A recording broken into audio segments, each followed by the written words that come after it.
सबसे पहले तो कॉन्ग्रेचुलेशन थैंक यू सो अलाहल मच। के लिए। थैंक बहुत यू। अच्छा रिस्पांस मिल रहा है। जहाँ मतलब जिन लोगों ने फिल्म देखी है उन सारे लोग उस फिल्म की तारीफ कर रहे हैं। अभी थैंक तक मैं यू। जितने लोगों से मिला हूँ सबने उसकी तारीफ करी है। थैंक आपको किस तरीके का रिस्पांस हो रहा है मिल रहा है इसके बारे में आप बताइए। यू। मुझे बहुत अच्छा रिस्पांस मिल रहा है, जिन लोगों ने भी देखा, मैसेजेस आ रहे हैं मुझे, कॉल्स आ रहे हैं लोगों के, और जितने भी आउटसाइड दिस इंडस्ट्री के जो जब लोग कॉल करते हैं और बात करते हैं तो अ, अच्छा लगता है। बट ज़्यादा मज़ा आता है जब इंडस्ट्री के लोग, जिनकी एक पकड़ है, जिनकी एक सोच है, वो जब इसके बारे में बात करते हैं और अप्रिशिएट करते हैं तो आपको ज़्यादा अच्छा लगता है। तो इस तरीके से मेरे साथ हो रहा है। हलाल देखने के बाद बहुत सारे लोगों ने कॉल किया है और लोगों को बहुत अच्छी लगी है हलाल। एंड हाउ दिस हैपेंड, मतलब किस तरीके से इसकी शुरुआत हुई, मतलब फिल्म शुरुआत कैसे हुआ है आप? ऐसे हुई कि रिद्धिमा लुल्ला या इरोस में मुझे बुलाया उन्होंने, और रिद्धिमा ने मुझे राइटिंग करने के लिए बोला। और ड्यूरिंग राइटिंग ओनली मुझे पता चला कि ये प्रोड्यूस भी होना है, they are also looking for a producer. मैंने बोला ठीक है, मैं इसे प्रोड्यूस करता हूँ। They agreed, and they agreed because they love the story, they love the screenplay. तो उन्होंने बोला कि ठीक है, ये हम आप कर सकते हो। तो बहुत छोटा सा बजट था, तो मैंने बोला हाँ, मुझे सिर्फ एक चीज़ चाहिए, that is freedom of creative calls, because मैं नहीं चाहता कि मैं जिस डायरेक्टर को लेकर के आऊँ उस तक चीज़ें पहुँची। And Ridhima is very good in this, so they all supported, complete Eros team, they all supported for this, and बहुत अच्छे से हम लोगों को फ्रीडम के साथ ये शूट करने को मिला। नतीजा आपके सामने है। उसी तरीके से पूरी टीम ने हेल्प करा, पूरी टीम एक तरफ से जुड़ी, और रणदीप ने बहुत ही अच्छा काम किया। रणदीप झा जो इस फिल्म के डायरेक्टर हैं, वरुण सोपती, सचिन सर, सचिन खेडेकर, बहुत ही छोटे से बजट में ये लोग आए, और मतलब हम लोग अमरोहा में आचार संहिता के टाइम पे जाके शूट किया। परमिशंस नहीं थे, बहुत सारी चीज़ों की दिक्कत थी, पर सबने उसमें सहयोग किया। और भैया थे कुछ हमारे, तरुण भैया थे, विजय भैया था, इन लोगों ने वहाँ पे पूरा फुल सपोर्ट किया। वहाँ पे एसएसपी जो थे वहाँ के, विपिन टाडा, उपेंद्र अग्रवाल गाज़ियाबाद के एसएसपी, इन लोगों ने बहुत सपोर्ट किया। तो ये फिल्म पूरी सपोर्ट से और मेहनत से और लोगों की एकजुट से होकर के बनी है।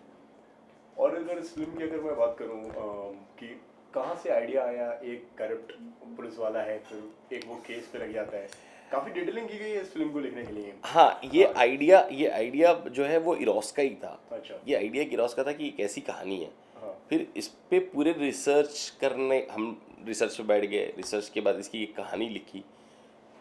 फिर उस कहानी पे बहुत सारी चीज़ें ऑलरेडी आ चुकी थी। फिर हमने कहा कि चलो अब इसको स्क्रीन प्ले तोड़ते हैं, और तब तक मैं प्रोडक्शन में लग गया, और फिर स्क्रीन प्ले के लिए मैंने जिब्रान नूरानी जो है वो आगे स्क्रीन प्ले इसका लिखने के लिए। तो वो आइडिया इनका था, मगर उस आइडिया मुझे हालांकि 3-4 आइडिया सुनाए गए थे, मुझे उसमें से ये आइडिया बड़ा अच्छा लगा। मैंने कहा यार ये उठाता हूँ, good becomes bad and bad becomes good. या तो ये मुझे था कि मुझे करना है, और इससे अच्छा कॉन्सेप्ट मुझे लगा नहीं। मैंने बोला यार right time and right concept है for me to develop and to make it.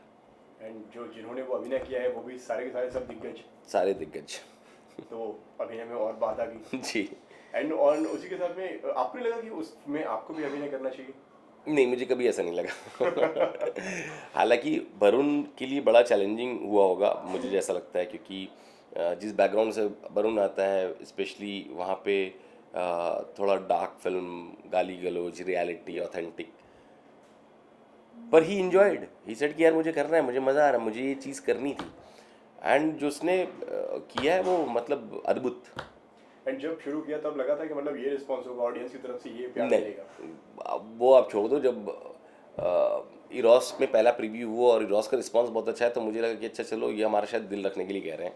हाँ कि इन हाउस है, हाँ, कि हाँ चलो ठीक है, अच्छा अच्छा कह रहे हैं। मुझे तो तब तक यकीन नहीं हुआ था। यकीन तो तब हुआ जब लोगों के कॉल्स आना शुरू हुए, मैसेजेस आना शुरू हुए, और लोगों को बहुत ही अच्छी लगी कि ग्रिपिंग है, 90 मिनट से 95 मिनट में आपने सब कुछ कह दिया और बड़े अच्छे तरीके से कहा, तो मज़ा आया, तो यकीन भी होना शुरू हुआ। एंड वो काफ़ी अवार्ड्स भी मिले हैं इस फिल्म को, अवार्ड्स भी नॉमिनेट हुए हैं, 1-2 जगह पे नॉमिनेट हुई हैं। काफ़ी तो नहीं हो पाई, इसलिए कि मैंने बोला बड़ा अंडररेटेड फिल्म है, बहुत पब्लिसिटी बहुत ज़्यादा नहीं हो पाई थी। तो कोरोना भी एक वजह रहा होगा पब्लिसिटी ना होने का। कोरोना के टाइम पे ये रिलीज़ हुई थी, और लोगों ने माउथ पब्लिसिटी से बहुत देखा है। जितने भी क्रिटिक्स ने देखा है उनको भी अच्छी लगी, अप्रिशिएट किया है फिल्मों को, और माउथ पब्लिसिटी से भी आज भी लोग देख रहे हैं कि अच्छा हाँ, अच्छा हलाल कहाँ देखनी है। तो वो डिस्कशन चल रहा है आज भी। तो नॉमिनेट हुई 1-2 जगह, फिंगर क्रॉस, देखते हैं। क्या लगता है ये फिल्म अगर बॉक्स ऑफिस पे अगर आती है, अगर सिनेमा में आती, तो क्या रिस्पॉन्स, किस तरह के रिस्पॉन्स आप देखते हैं? सिनेमा भाई देखिए, बहुत सारे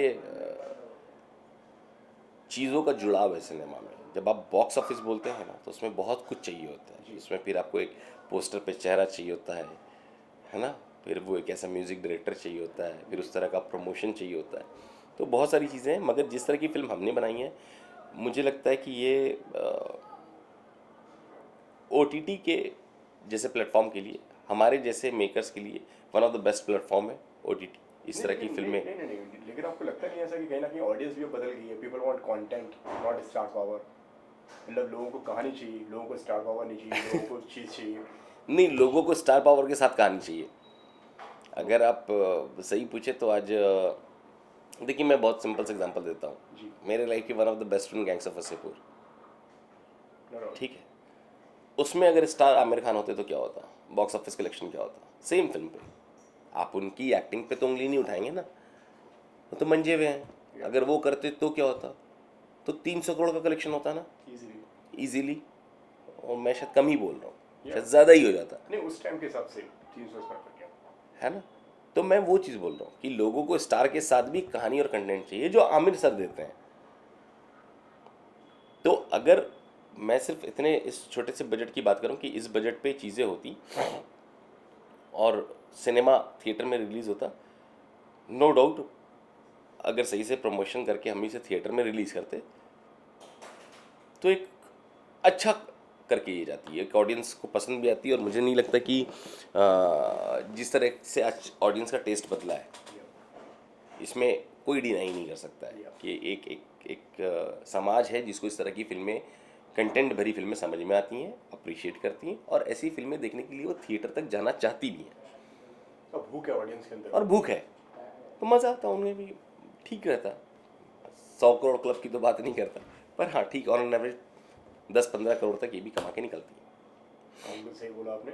एंड इसी के साथ में अब बिच्छू के खेल की अगर बात करते हैं, उसमें भी आपके अभिनय की बहुत तारीफ हो रही है।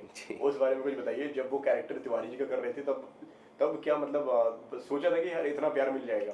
नहीं, आप मैं मतलब एक आप क्रिएटिव फील्ड से आते हैं, हाँ। आप एक राइटिंग के उस जोन से आते हैं, तो कितना मुश्किल रही उसकी जर्नी क्या थी? उसकी जर्नी जानना चाहता हूँ मैं। देखिए, मैंने जो है वासेपुर करने के बाद फिर रिवॉल्वर आने की 1-2 फिल्में और की, फिर मैंने बोला यार मैं अभी एक्टिंग से थोड़ा सा ब्रेक लेता हूँ। ये 2016 की बात है। मैंने 1-2 न्यूज़ में मेरा आ भी गया था इंटरव्यू कि भाई अभी एक्टिंग बस करके हो गया, अभी मुझे कुछ चीज़ें लिखनी है, कुछ चीज़ें बनानी है जो बहुत ज़रूरी है, वरना समय निकल जाएगा। और उस दौरान की बातें मैं छलांग लिख रहा था, तो एक्टिंग से थोड़ा सा पीछे हट गया था, चीज़ें चल रही थी। 2020 में मुझे कॉल आता है कि भाई बिच्छू का खेल एक ऐसा शो है और इसे करना है।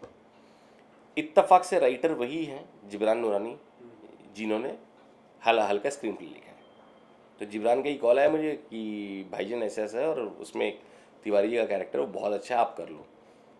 तो मैंने बोला ठीक है, देखते हैं, तुम बोल रहे हो तो कुछ तो सोचा होगा तभी तुम बोल रहे हो। और फिर बात आई गई होगी। फिर 1-2 महीने के बाद मुझे कॉल आया कास्टिंग डायरेक्टर्स का, और उन्होंने बोला कि ये हमने 3-4 नाम दिखाए थे एकता को, और एकता को सबसे ज़्यादा आपका नाम पसंद आया, तो आप करेंगे।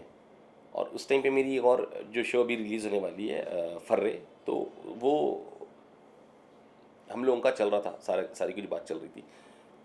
फिर मैंने बोला चलिए ठीक है, मैं देखता हूँ, let me go through the script. तो मैंने जब स्क्रिप्ट पढ़ी और उसकी वाइफ के साथ जो एक ग्राफ है, उसका जो बाकी लोगों के साथ है, तो मुझे बड़ा इंटरेस्टिंग सा लगा। मैंने बोला यार इसको ट्राई करते हैं। एंड स्पेशली उसमें डायरेक्टर जो है वो आशीष शुक्ला थे, और आशीष शुक्ला मेरे बड़े पुराने मित्र भी हैं। तो मैंने बोला चलिए ठीक है। तो फिर मैं ऑन बोर्ड आया, और नतीजा आपके सामने। काफी मतलब जिस तरीके से आपने कहा कि वो कैरेक्टर जो है काफी गिराव वाला है, मैं तो कहूँगा काफी शेड्स हैं उस कैरेक्टर में। कि मतलब उसमें मतलब एक कैरेक्टर के बहुत अलग अलग मूड्स हैं, करेक्ट, अलग अलग जोन है। हाँ। एक रोमांटिक भी है, एक्शन भी है, एंड उसमें जो मसाला भी है। मसाला भी है। तो वो कितना मुश्किल था एक जोन से निकल के दूसरे जोन पे जाना, फिर दूसरे से तीसरे पे जाना? ये बहुत आसान था, जैसे जिस तरह के डायरेक्टर मेरे साथ खड़े थे। अच्छा। तो आशीष से मेरा एक इतना कंफर्ट जोन है कि हम दोनों पहले ही डिस्कस करते थे और चीज़ों को सामने रखते थे कि आप इसको किस तरह से देखते हो और मैं इसको किस तरह से देखता हूँ, और जो हमें सही चीज़ लगती थी उस चीज़ को फिर लेके आगे बढ़ा जाता था कि इस सीन को ऐसे परफॉर्म करता है। एंड प्रिपरेशन क्या रही पूरे इस कैरेक्टर के लिए? पूरे इस कैरेक्टर के लिए सबसे पहले तो फिजिकली कुछ 12 किलो वेट बढ़ाया गया, हालांकि बहुत उस टाइम पे पतला हो गया था, अभी से भी पतला था, तो मुझे 12 किलो वेट बढ़ाना पड़ गया। और फिर आशीष ने बोला मूछें भी रखो, जैसे भी आप देख रहे हो कि हल्का हल्का मैं शुरू कर रहा हूँ वापस से मूछें रखना। तो उस टाइम पे पूरी एक सही से मूछ रखवाई, फिर एक ग्राफ स्टडी करा।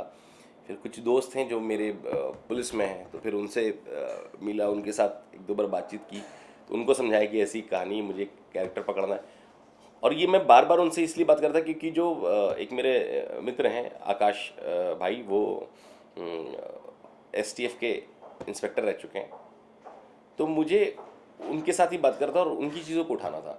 अच्छा। तो बहुत सारी चीज़ें उसमें से ऐसी हैं जो उनकी हरकतें हैं, तो मैंने वो उठा रखी है उसमें कि जो उनका एटीट्यूड है ना, कि बड़े प्यार से आके पूछेंगे हाँ भाई तब बता रहा है, नहीं बता रहा, नहीं बता रहा, मार भाई से। तो वो चीज़ें सब उनसे उठाई है मैंने। एंड लैंग्वेज की भी अगर बात करें तो उसमें एक अलग लैंग्वेज का भी फ्लेवर है, जिस तरीके से बनारसी का हल्का सा जी, वो वही सब आकाश भाई से सारा कुछ लिया हुआ, अच्छा ले दे के उसमें जितना निकाल सका उनसे अच्छा। उतना मैंने अपने अंदर डाला निकाल के। और लैंग्वेज सीखना टफ था कि क्योंकि वो कैरेक्टर की हाँ नहीं बता दो, नहीं वरना पेले जाओगे। नहीं उतना टफ नहीं था, क्योंकि आशीष भी उसी एरिया से हैं तकरीबन, जो डायरेक्टर है। तो कभी कभी क्या होता था कि मेरी अगर थोड़ी सी लैंग्वेज इधर उधर हुई तो तुरंत आके संभाल लेते थे कि नहीं इस चीज़ को ना, इस वर्ड को ऐसा ले लेते हैं, हाँ सही सही है। तो वो सब चीज़ों में लोग वहाँ पे थे बहुत। और स्पेशली मैं बार बार नाम ले रहा हूँ आशीष का, कि आशीष एक ऐसा बंदा है because he was the director of the show, तो उसको पता था कि हाँ इस चीज़ों को ऐसा रखना है। तो वहाँ बड़ा मज़ा आता है टीम के साथ, जहाँ पे टीम आपके साथ, आपके को एक्टर्स बड़े मज़ेदार हों, जैसे देवेंदु हैं, अंशुल हैं। तो यकीन मानिए हम लोगों को तो पता ही नहीं चला शूटिंग कब ख़त्म हो गई। तो हमने सेट पे बड़ा इंजॉय करके बनाया है इसको। एंड सीजन 2 की भी कुछ ऐसी कुछ है, कोई बातचीत चल रही है, कुछ सीजन 2 में नजर आएंगे आप? क्या स्टेटस है सीजन 2 का, अगर मैं कुछ अगर बात करूँ तो? मुझे कुछ भी नहीं पता इसके बारे में। हाँ मुझे ये है कि जितनी बड़ी हिट हुई है, ऑफ कोर्स सीज़न 2 बनना चाहिए। और डजेंट मैटर कि तिवारी जी रहें नहीं रहें, आपका शो इतना बड़ा हिट हुआ है, तिवारी जी का तो ट्रांसफ़र भी हो सकता है। तो शो बिल्कुल बनना चाहिए इस पर, मुझे ऐसा लगता है। अगर मैं प्रोड्यूसर रहता तो मैं तो बोलता भाई नेक्स्ट, मैं शुरू भी शायद कर चुका होता। क्या ऑडियंस हो गई है इसकी, मिल गई है? बिल्कुल, ये टेस्ट है, ऑडियंस को पसंद आ रहा है। 6 मिलियन से ऊपर रिव्यूज़ थे, 60 मिलियन से शायद। हाँ तो ठीक है, देखते हैं। एंड ये तो बात हो गई इसकी, और अगर और आगे क्या पाइपलाइन में है सर? कम बैक कर रहे हैं आप फिर से? कम बैक ऐसे नहीं कर रहा मैं, अभी एक दो इसको देखने के बाद, तिवारी जी का रोल देखने के बाद बहुत सारे ऑफर्स आए हैं भाई। सो एक दो चीज़ें ऐसी हैं जो मेरे बड़े क्लोज वंस बना रहे हैं, तो मैंने उसमें हाँ कर दिया है कि ठीक है करते हैं उसे। किस तरीके के अंदाज में नजर आएंगे सर तिवारी जी? थोड़ा सा क्राइम दिखेगा आपको अच्छा तिवारी जी, मगर इमोशंस रहेंगे उसमें इमोशंस भी रहेंगे, थोड़ा सा क्रिमिनल बैकग्राउंड का भी है। तो देखिए तिवारी जी आपको नए अवतार में ही दिखेंगे, तभी मज़ा भी है, या सही बात है। वरना फिर कोई फ़ायदा ही नहीं है। तो वो है। एंड फिल्म के बारे में बता रहे थे आप, फर्रे के बारे में?